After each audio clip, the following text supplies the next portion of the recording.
Com mais de 6 meses de escolas fechadas, 46% dos professores não sabem se os alunos realmente aprendem com as aulas online. É o que aponta uma pesquisa feita pelo Instituto Crescer com docentes de instituições públicas e também privadas. Enquanto quase metade deles não tem certeza quanto à eficácia das aulas à distância, 8% consideram frustrante ensinar pela internet.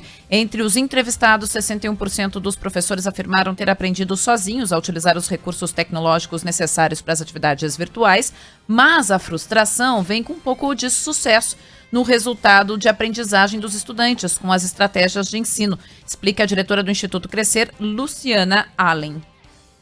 O professor às vezes se esforça para aprender a usar tecnologia, para produzir uma videoaula. Ele tem um trabalhão para fazer isso e o resultado é ruim, porque os alunos não se envolvem. Porque o aluno não quer ser passivo, ele quer ser ativo. A gente precisa dar desafio, dar oportunidade deles trabalharem em equipe, eles produzirem um vídeo, um blog, criarem um material, uma apresentação e compartilharem com outros alunos. Essa foi a diretora do Instituto Crescer, Luciana Allen. Para 41% dos professores, a maior conquista durante a pandemia foi descobrir a capacidade de aprender e utilizar recursos digitais para fins pedagógicos. A maior frustração para 57% deles foi descobrir que poucos alunos aproveitam os conteúdos por falta de infraestrutura. Mas aí a gente teve também recentemente um levantamento do Instituto Península, que é ligado a essa área da educação, que mostrou o seguinte: antes de começar a pandemia, tinha 10% dos professores que diziam que tecnologia não era necessária no ensino, não precisava.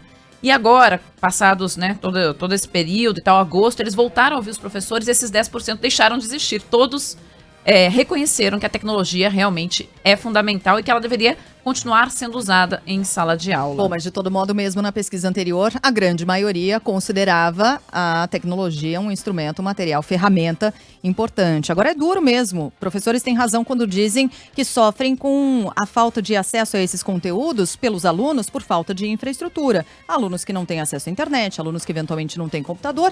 E tem uma outra questão também, os próprios professores, muitas vezes, não têm essa ferramenta, não têm esses materiais. Tiveram de se reinventar. É desgastada essa palavra, né? Mas é verdade, né? Tiveram de recriar a própria profissão nesse momento, né? De se readaptar durante a pandemia, de utilizar esses recursos mesmo sem nenhum tipo de treinamento. É difícil você manter, e o professor sabe disso, manter a atenção, o foco do aluno numa aula presencial. É super difícil, tem técnicas para isso. Diferentes técnicas, é verdade, de abordagem de conteúdo, de como você prende a atenção do aluno. Imagina remotamente. E aí as técnicas e a linguagem também precisam ser adaptadas. Isso. Né? Tem uma dose ali de youtuber que o professor precisa ser para conseguir atrair a atenção da galera. É difícil mesmo. É, né, depoimento de um pai de uma menina de 7 anos. O outro é 3 anos. Não tem como, não né? tem. E aí? Ela tá Não. conseguindo prestar Não. atenção? Não, né? Não, Tá. até presta, mas não funciona. Dispersa muito, Aquilo é isso? não é aula, não é que dispersa.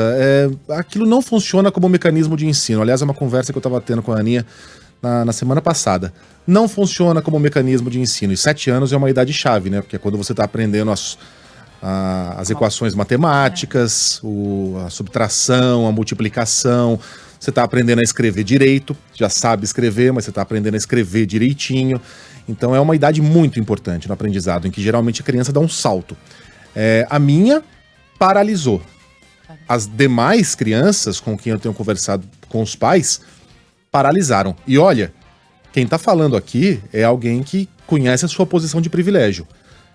Escola particular, Zona Oeste de São Paulo, super tradicional. Eu fico pensando nas crianças que não têm acesso aos recursos que a minha filha tem. Uhum. E pensando no prejuízo que a gente vai ter para essa geração se a gente não conseguir resolver logo essa equação das escolas e a pandemia. Não é brincadeira. Não é algo que se recupera da noite para o dia, não. A criança, ela absorve tudo muito rápido. Como é que vai ser? As crianças que vão deixar as escolas particulares e buscar vagas que talvez não existam nas escolas públicas. As escolas estão prontas para receber esse novo contingente que talvez tenha que buscar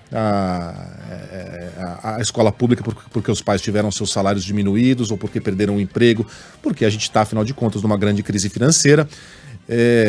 A gente está discutindo aqui a volta ao futebol, a volta a tudo, praticamente, Mas o mais importante está sendo deixado de lado e empurrado cada vez mais adiante, que é a volta às aulas. E eu entendo, não é assim, não é tão simples abrir uma escola quanto abrir um estádio de futebol. Um estádio de futebol é ocupado por adultos, afinal de contas. A escola é ocupada por crianças. Vai manter uma distância social entre crianças de 5 anos. Boa sorte ao tentar fazer crianças de 3 anos não se tocarem. Né? Mas é uma equação que a gente vai ter que resolver. E tem um ponto dessa questão muito delicado. Aqui eu vou falar, alguns ouvintes não sabem, com a experiência de quem foi professora. Fui professora de ensino fundamental, de escola pública, municipal, Gravataí, região metropolitana de Porto Alegre, enquanto eu estudava jornalismo e depois de faculdade, né? E aí, uma coisa que eu percebi é o seguinte, EAD, ensino à distância, é muito legal quando você tem uma base de formação. Sou jornalista e vou fazer uma pós-graduação em jornalismo investigativo. Funciona, é legal, é um recurso legal. Agora, fazer uma formação inicial, Isso. eu tenho essa sensação de que é bem mais difícil. Eu estou aprendendo este ofício, essa lição, é mais difícil, porque existem recursos da sala de aula, né?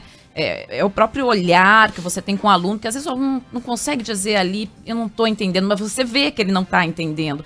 Que não tem na aula à distância. E aí nós temos um outro problema no Brasil, que houve uma mercantilização desse mercado de ensino, que os EADs viraram, assim, um grande feirão da educação, Verdade. em que não existe aula. Essa é a grande verdade. Ontem a gente teve manifestação de aluno aqui em São Paulo por causa disso. Porque entram milhares de pessoas num chat de uma disciplina que é dada de qualquer jeito, que eles respondem de qualquer jeito, e você não aprende. É claro que há aqueles casos em que o ensino à distância cumpre um papel. Exatamente. É legal, é bacana, Imagina pode alguém ser que está, bacana. sei lá, numa aldeia, que não Isso. consegue chegar, e aí você está Isso. dando uma informação.